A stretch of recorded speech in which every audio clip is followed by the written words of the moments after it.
Hello दोस्तों, नमस्ते। स्वागत है आपका मेरे चैनल में। आज की कहानी है बेटियां तो पराई होती हैं। भावुक कर देने वाली कहानी। एक शहर में दीपक नाम का एक व्यक्ति रहता था। दीपक एक कपड़ों की दुकान पर काम करता था। उसकी बहुत साल पहले शादी हो गई थी। दीपक को हमेशा से लड़का चाहिए था। लड़का यह वंश का कुल दीपक होता है और पिता का नाम रोशन करता है, बुढ़ापे का सहारा होता है। पर लड़की शादी करके चली जाती है। ऐसी सोच रखने वाला वह पड़ोसियों को भी यह बात बताता था।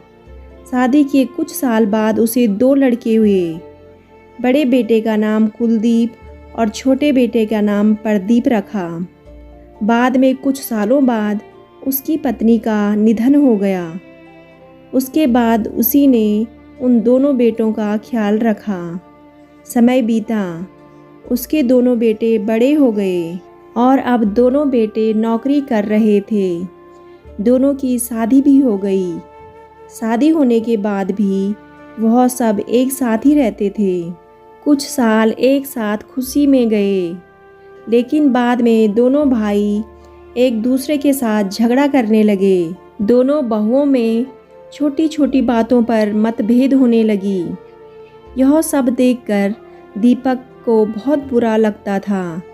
अब दोनों ने अलग रहने का निर्णय लिया और वह अलग हो गए। फिर पिताजी का ख्याल कौन रखेगा, ऐसा सवाल निर्माण हुआ।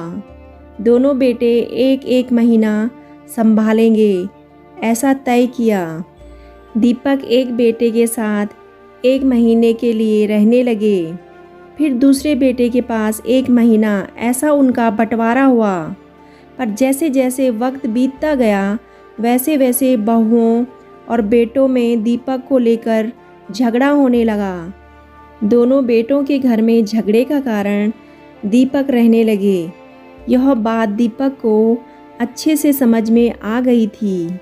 अब दीपक को पुरानी यादें याद आने लगी। उसने ज़िंदगी में कितनी बड़ी गलती की थी, यह उन्हें अब सब समझ में आ रहा था। पर अब इसका क्या फ़ायदा। आखिर दोनों बेटों ने पिताजी को वृद्धा आश्रम भेजने का निर्णय लिया। एक दिन दोनों ही पिताजी को लेकर वृद्धा आश्रम में गए। वहां जाने पर सभी औपचारिकता पूरी करके पिताजी को मिलकर वह दोनों अपने अपने घर चले गए।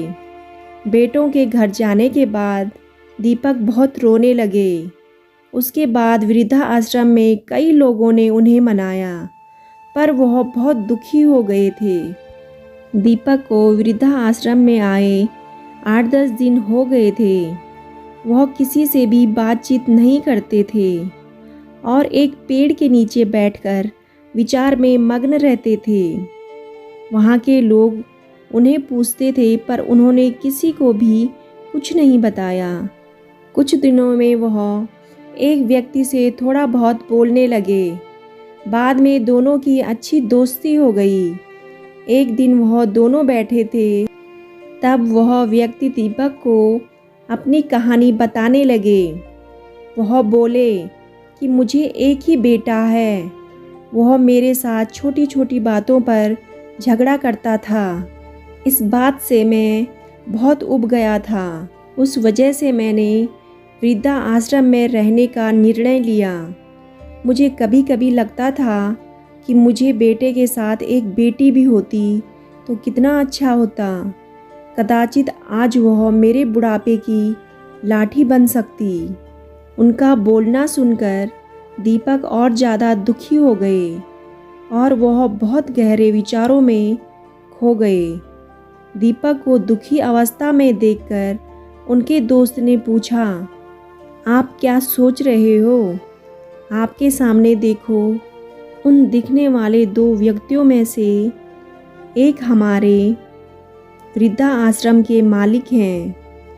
उनका नाम कैलाश सेठ और दूसरी उनकी बेटी है, उसका नाम किरण है। वृद्धा आश्रम का सारा काम उनकी बेटी संभालती है। कैलाश सेठ इनको एक मात्र बेटी थी। बेटी माँ और पिताजी से बहुत प्यार करती है, उतना ही प्यार वह वृद्धा आश्रम के हर एक व्यक्ति से प्यार करती है। दीपक सिर्फ उसकी तरफ देखते ही रह गए और उनका मन और भी ज़्यादा दुखी होने लगा। रात होने लगी थी। हर एक वृद्ध अपने अपने रूम में जाने लगे। दीपक भी अपने रूम में जाते हैं। रात का खाना जल्दी खाकर सब लोग सो जाते हैं। दीपक को अपना भूतकाल याद आता है। दीपक की शादी होने के बाद उन्हें पहली बेटी हुई थी। उस वक्त उन्हें बहुत गुस्सा आया था। पत्नी के मना करने के बाद भी गुस्से में उन्होंने बेटी को उठाया और दूर जाकर वहां छोड़ आए। पर अब पश्चाताप करने के सिवा रास्ता भी नहीं था। दीपक को रात भर नींद नहीं आई। दूसरे दिन वृद्ध आश्रम में एक छोटा सा प्रोग्राम था। हर एक जन जल्दी उठता है और अपने अपने काम में लग जाते हैं। दोपहर को सब लोग हॉल में एकत्रित हुए। कैलाश सेठ और किरण भी आए वहाँ पर। प्रोग्राम चालू था। तब कैलाश सेठ का ध्यान 2-3 बार दीपक की तरफ गया। दीपक उन्होंने बहुत उदास बैठे हुए देखे। उनको लगता है कि शायद उनकी तबीयत अच्छी नहीं होगी। प्रोग्राम ख़त्म होने के बाद वह दीपक से बात करने के लिए उनके पास जाते हैं। वह दीपक को दुखी होने का कारण पूछते हैं। तभी दीपक बहुत रोने लगते हैं और थोड़ी देर बाद वह अपनी पूरी कहानी उनको बताते हैं कि मुझे भी पहले बेटी हुई थी, पर मुझे बेटी नहीं चाहिए थी, इसलिए मैं गुस्से में आकर उसे छोड़कर आया। आज जब मैंने आपको आपकी बेटी के साथ देखा तो तभी मुझे समझ आया कि बेटी कितना प्यार करती हैं। मेरी बेटी भी मेरे साथ होती तो मुझे यहाँ वृद्धा आश्रम में नहीं रहना पड़ता। मेरे दोनों बेटों ने मुझे दुख के सिवाय कुछ भी नहीं दिया। मैंने किए हुए पापों की सज़ा आज मैं भुगत रहा हूँ। दीपक की सब बातें सुनकर कैलाश सेठ को मन में बहुत दुख हो रहा था। दुखी होकर वो दीपक से बोलते हैं कि यह मेरी बेटी नहीं है, मुझे यह नदी किनारे मिली थी। मैं उसे घर ले आया और बहुत प्यार से बड़ा किया है और मेरी पत्नी उससे बहुत प्यार करती हैं और हम दोनों से भी उतना ही प्यार करती है। पूरी कहानी सुनने के बाद दीपक बोलते हैं कि मैंने मेरी बेटी को भी नदी के किनारे मंदिर के पास छोड़ा था। यह सुनकर कैलाश सेठ को थोड़ा गुस्सा आया और वह वहाँ से निकलने ही वाले थे। तभी उसी वक्त वह दीपक को पूछते हैं, आपकी बेटी का बर्थ मार्क वगैरह आप बता सकते हो क्या? दीपक ने तुरंत जवाब दिया, हाँ बता सकता हूँ। उसके बाएं हाथ पर और पैर पर एक उंगली ज़्यादा थी। यह जवाब सुनकर कैलाश सेठ को विश्वास होता है कि किरण उन्हीं की बेटी है। यह सब सुनकर कैलाश सेठ वहाँ से चले जाते हैं।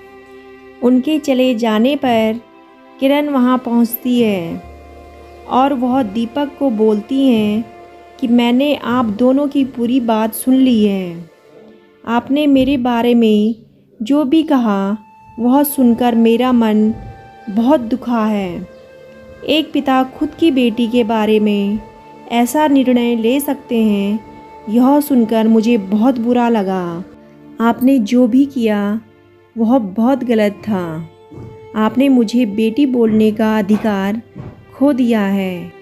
मैं आपकी बेटी होकर भी आप मुझे रास्ते पर छोड़कर चले गए थे और मैं उनकी बेटी ना होते हुए भी उन्होंने मुझ पर जान निछावर कर दिया। इसलिए वही मेरे सच्चे पिता हैं।